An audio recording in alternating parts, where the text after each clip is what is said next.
Thank you, thank you. There's no doubt that where we are right now is an important, pivotal part, a pivotal time in our community and its development.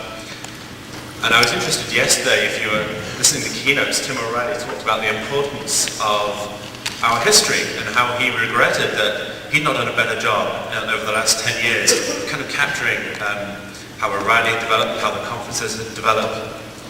So it made me just kind of look up a bit. I regret too that I didn't do more about history back at school. But so I had a quick look, and there's a guy, English historian, a countryman, R.G. Collingwood, and he said that perfect freedom is reserved for the person who lives by their own work and in that work does what they want to do. And I thought, how fantastic, that's us.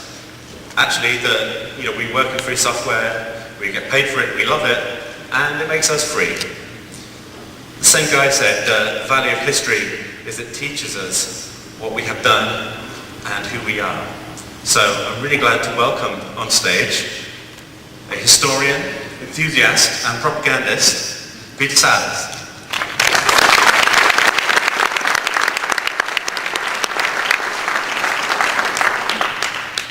Thank you.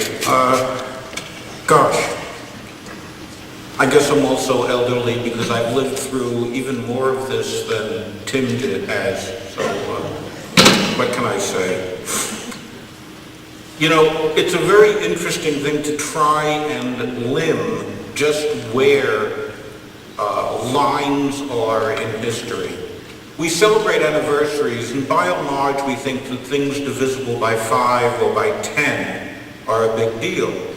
Thus, right now we are, if you want, in the midst of celebrating almost worldwide the 250th anniversary of Darwin's birth. Very nice, has nothing much to do at all, really, with the computer. However, one of the things that's really interesting is to look at that propensity. Now, last December, for example, was the 60th anniversary of this strange and bizarre object, as I will refer to it. This is a model that was done for its anniversary. It was done for the ACM, created by Lucent. This is the first transistor, December 23rd, 1948. That bell jar is about 20 centimeters high and about 18 centimeters in diameter. Just think what we can get into either a square inch or a square centimeter right now, and you will realize where we have traversed, what sort of space in that 60 years. That little piece of putty-like substance with the 3 wires coming out of it was a mere 2 years after this bell jar. It's an incredible sort of progress, and it really changed everything.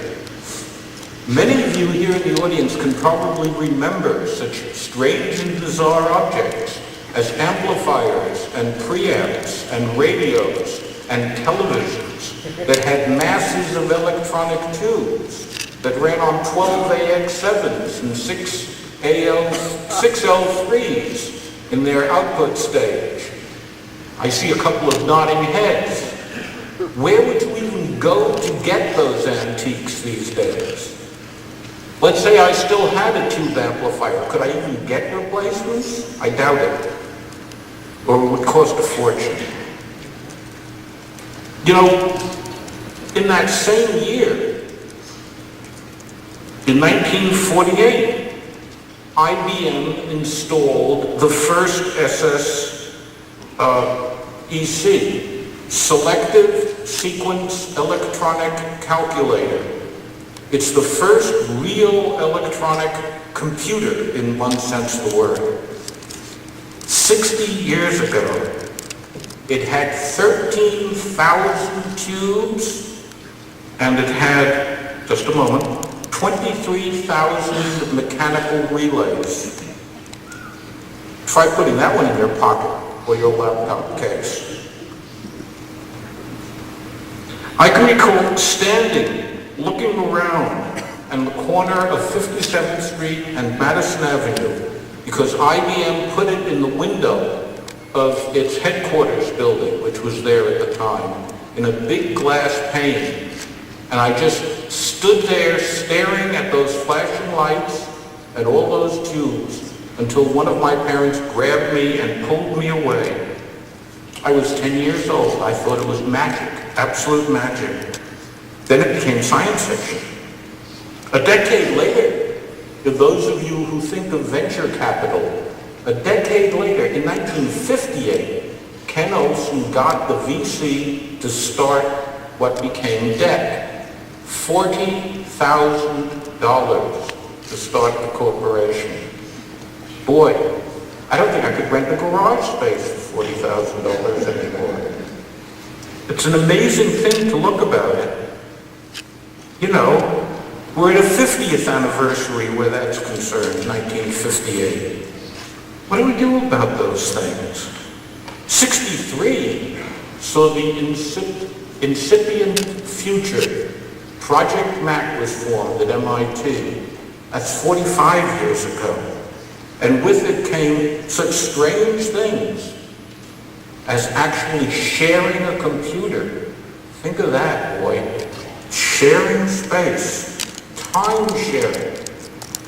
Federico Cobato wrote the first real time-sharing system, CTSS, the compatible time-sharing system, in 1963. Of course, what I think of as the kids, who are all my age, my friends, wrote the new time-sharing system, which was ITS. Is there anybody who knows ITS anymore?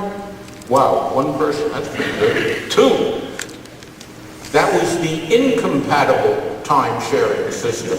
I want you to realize that 45 years ago, proto-geeks made the same jokes that we all do today still. It's amazing to think about it. How many of you think of making a product that's incompatible with everything else?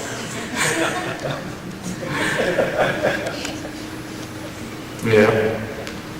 And so the next year was ETS, was Dartmouth's time-sharing system. But that's not really as important or as necessary. Well, let me sort of leap back and forth a little bit. Sidney, in his Defense of Poesy, which is pre-Shakespeare, end of the 16th century, differentiates between the historian, who is fixated on events and dates in a logical sequence and presents them in that way, and the poet historical, who has the liberty to jump back and forth. So I see myself more as a poet historical in that sense. Well, you know, we had Project Mac 45 years ago. 10 years later, Ritchie and Thompson gave the first Unix paper. It was October of 1973. There were about 200 people in the auditorium. It was at the new IBM Research Center in Yorktown Heights, New York. They drove up from Bell Labs. Ken drove. Dennis says it was a beautiful day along the Hudson. Ken said he didn't think there were that many people in the audience. Ken gave the actual paper, if you ever care about those things. And all of a sudden they got requests for their system. Before it had even been published, and before there was an internet, and before there was FTP, and they couldn't distribute it in any other way. So what did you do? Oh, it's real simple. What you do is you buy a tape, or you buy, if you wanted, a hard disk. Excuse me, I've been contaminated. I had a children-oriented flight here. I think half the passengers were under 3, and I think I caught them all. At any rate.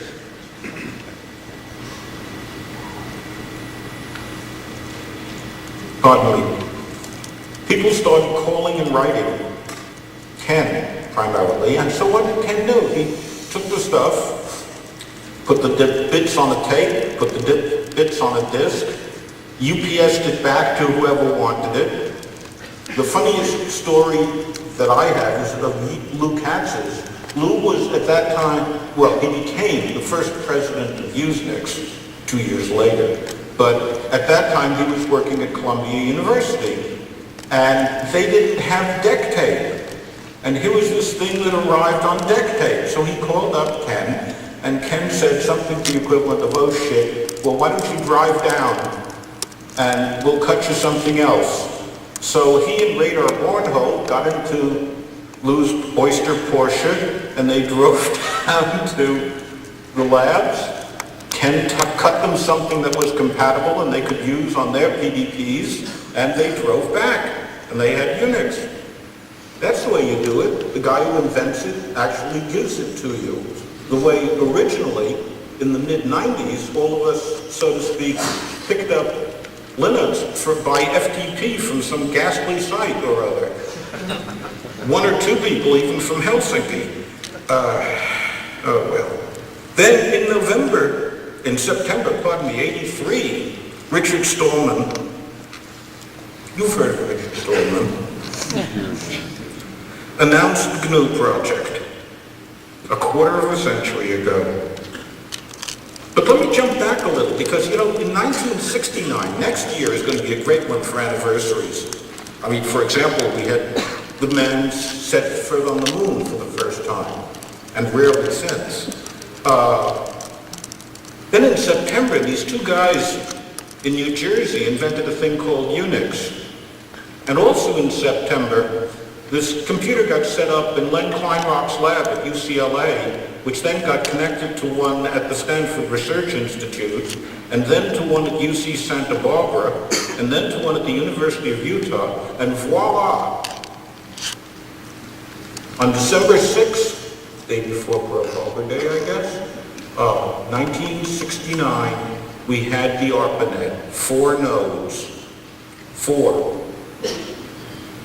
8 years later, we had 216. Everybody was panicking because what in the world would we do when we conceivably hit 256 and ran out of space? You've never heard of anybody running out of address space since then, have you?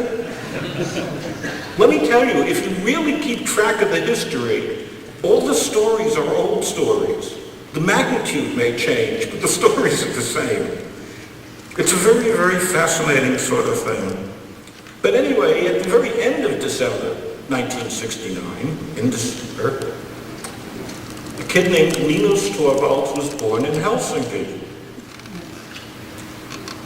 So far as some of us in this room are concerned, it probably was one of the most important of those events. I've been forgetting all my slides, incidentally. That's the Unix slide. That's the Stallman slide. And that's the birth of...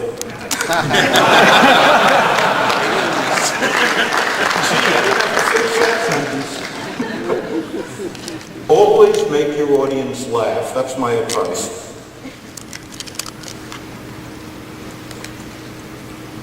When he was 14 years old, which is a number divisible by 5 when subtracted from 2008, I leave the rest of the arithmetic to you. When he was 14 years old, he was playing with a Commodore VIC-20. Right. VIC-20 had 5K, for those of you who care about these things. A few years later, he spent all of his savings on a Sinclair QL, ran at 7.5 megahertz, 128 kilobytes of RAM. Pardon? Somebody said something that sounded funny. At any rate, in 1991, there's the, it's it, what word? There we go. That's the 14-year-old Linus. Looks right, doesn't it?